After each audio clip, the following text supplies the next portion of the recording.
Now, preview time. So let's take a look at what's coming your way.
What's going on, everybody? Welcome to another brand new installment of Renegades Reviews, exclusively here as always on the Casa D18 Studios channel. I, of course, am your host, the Renegade JJ Williams, and it's time today that we kick things over to Black History Month. And today I'm going to discuss Harriet, the story of Harriet Tubman, starring Cynthia Erivo, Leslie Odom Jr., Joe Alwyn, Clark Peters, Vanessa Bell Calloway, Vondi Curtis Hall, Jennifer Nettles, Janelle Monáe, and Tori Kittles. What's going on, everybody? Thank you for joining me here once again for another brand new installment of Renegades Reviews. As I said in the introduction, today we kick over to the Black History Month portion of the month, and we're going to discuss the film Harriet, about the icon, the legend, Harriet Tubman. And our movie begins in 1849 Maryland, which is still a slave state, where Araminta Minty Ross is newly married to John Tubman, a freed man. Minty is still a slave on the Brodus plantation, along with her mother and sister. When Reverend Green finishes his sermon advising obedience and to follow the Lord's will, Minty's father, Ben Ross, who is also a freedman, Edward Brodus, with evidence that Minty's mother, Harriet Ross, was to have been freed when she was 45 years old and her children born free. However, Brodus angrily refuses to acknowledge any of this. Out of despair, Minty prays for God to kill Brodus and is caught by Brodus's adult son, Gideon, who reprimands her. When Brodus dies shortly afterward, Gideon puts Minty up for sale. Now, Minty, who suffers from spells ever since being struck in the head as a girl, has a vision of herself escaping to freedom. She decrees this to be a vision from God and decides to escape. John offers to accompany Minty, but she leaves him behind, fearing that he would lose his freedom if he were to be caught with her. Minty meets with her father, who tells her to go to the Reverend Green for help with her journey. Minty then travels all night and is pursued by Gideon and other men on horseback. Eventually, Gideon is able to corner her on a bridge over a river, where he tries to appeal to her faith and even promises not to sell her. Minty jumps anyway, though, proclaiming her will to either be free or die. Minty is presumed to have drowned, but she makes it successfully all the way to Wilmington, Delaware, where she locates the abolitionist Thomas Garnett. He then takes her all the way to the Pennsylvania border, and Minty walks the remaining 25 miles to Philadelphia, where she meets William Still, the chairman of the Pennsylvania Anti-Slavery Society. William encourages her to take on a new free name, so she chooses Harriet, after her mother, and Tubman, after her husband. Harriet then temporarily lodges at Marie Buchanan's, the daughter of a freed slave, who was born free and is now a boarding house proprietor.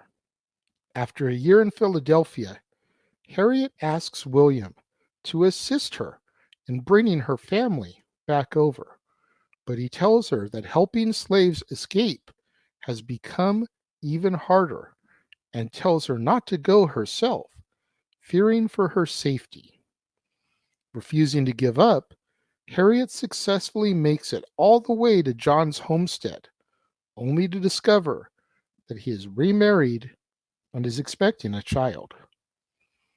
Devastated, Harriet has further visions and is eventually found by her father. With the exception of her parents and her sister, Harriet then leaves 9 other slaves to safety. The next day, Gideon and the rest realize what has just happened, and he threatens Harriet's sister, who has just given birth, as well as her other children. She then reveals to Gideon that Harriet is alive and had recently returned. Meanwhile, Harriet is admitted to the committee of the Underground Railroad for her successful actions. Harriet continues to guide slaves to freedom as a conductor on the railroad and is dubbed Moses. However, when the Fugitive Slave Act passes, the escaped slaves are now in jeopardy of being brought back, even from the free states. Gideon is livid when he discovers that Harriet is Moses, and he pursues her to Philadelphia, along with the slave hunter Bigger Long, who tortures and kills Marie. Harriet then flees to Canada with the assistance of her friends.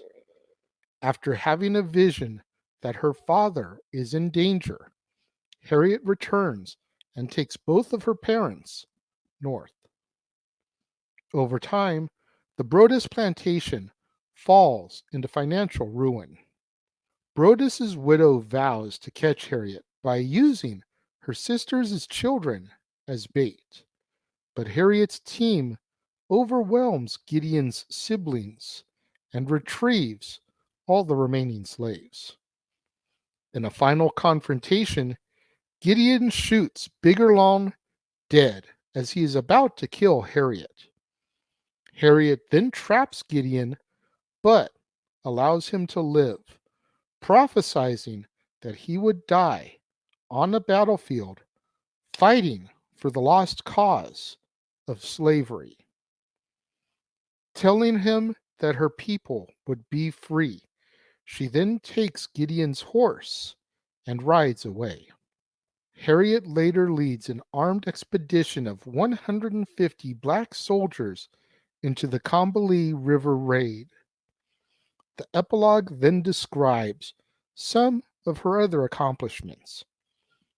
Harriet Tubman personally freed more than 70 slaves and returned as a Union spy during the Civil War, leading 150 black soldiers who in turn freed over 750 slaves. Harriet Tubman also assisted in the women's suffrage movement and then passed away at the approximate age of 91. Her final words were, "I go to prepare a place for you." I don't know about some of you, but for me, this was a fascinating watch. Obviously, in school, you study history, you study the Civil War. Names like Frederick Douglass and Harriet Tubman come up, and you learn about them, but you don't really get the full extent of their stories in school. So for there to be a movie, 2 hours, 5 minutes long, I believe was the runtime on this, that chronicles their story and their journey so you can better appreciate the things that they did and their accomplishments. It's a great thing. I enjoyed this movie. I will admit there were a couple parts that bored me, but for the most part, I really enjoyed it. The only thing I would change, and I know it's historically accurate, but I would remove the use of the N-word with the hard ER at the end. Again, I understand it's historically accurate that that word was thrown around by slave owners to humiliate their slaves and black people in general back then. But I feel like a movie that is being made in modern days can find a way around using that word.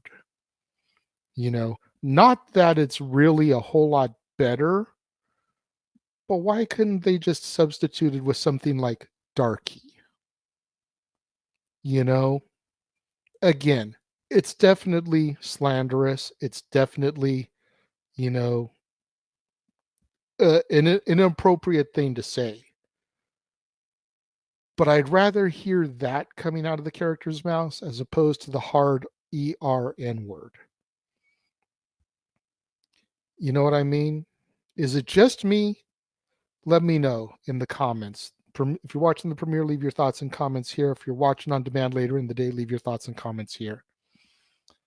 But I just feel like with today's society and the turmoil that goes on in the world today, that we can make a modern day movie set in the past and get rid of that word.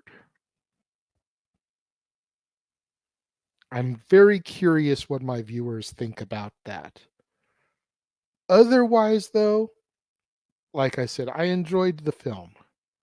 I've never been the biggest Jennifer Nettles fan. She was the lead singer of Sugarland, the country music duo. Never was a huge fan of her there, so seeing her as Brodus's widow, I could care less about her. Kind of almost made me like her even less watching the way that she treated the slaves. Again, I'm old enough. I know she was acting. I know it was a movie. I know that's not the way she feels about them. But when you already don't like somebody and then they take on a role like that, it's just harder to like them. You know what I mean? Is it just me? Let me know in the comments. But I do highly recommend this film to people. I think that it's a piece of history that, for lack of a better term, gets glossed over in the books. Yeah, we know about Harriet Tubman and the Underground Railroad. We don't know any of this other stuff, or at least I didn't. So it was fascinating to me to watch this young woman's story and how it developed over time, and seeing that her husband remarried when he thought she was dead, and how that devastated her, and how it kind of made her work even harder to try and do what she felt she was destined to do. You know, as far as the depiction in the movie goes, Harriet Tubman was definitely one of those people that if you told her no, she was going to find a way to shove it up your ass.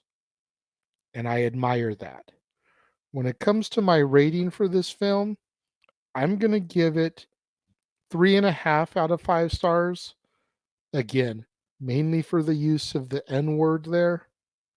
And as I stated earlier, I get it's historically accurate, but we can find ways around that, I think, in this day and age.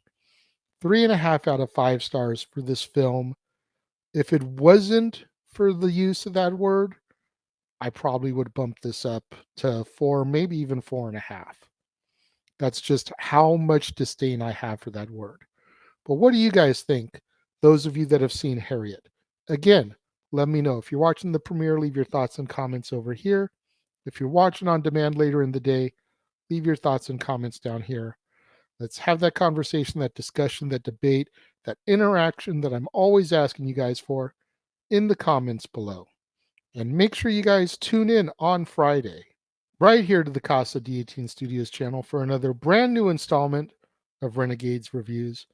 And we're going to continue our look at Black history and celebrating Black History Month as we take a look at the film of the Tuskegee Airmen, starring Lawrence Fishburne, Alan Payne, Malcolm Jamal Warner, Courtney B. Vance, Christopher McDonald, John Lithgow, Cuba Gooding Jr., Mackay Pfeiffer, and Rosemary Murphy.